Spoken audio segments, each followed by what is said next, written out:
अंगना सूखल बा,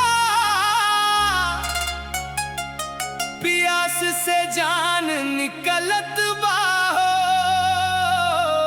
ए ठेकेदार जी सुनतानी का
छप करी हो भीतर के आगिया बुझाई हो।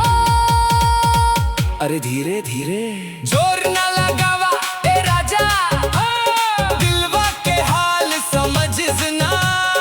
ऊपर से हंसी भीतर बेचैनी, कैसे बताई हम दिल के कहानी।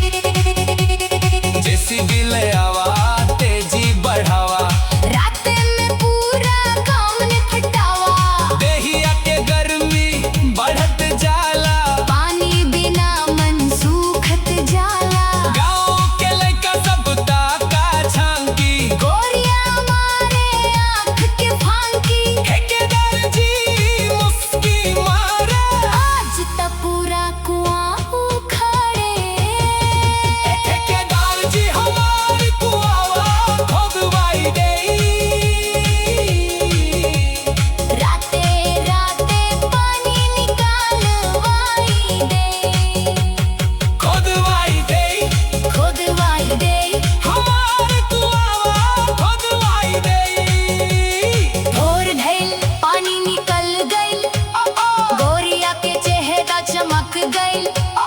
ठेकेदार जी हंस के बोले, अब रोज बुलाइबो का हो।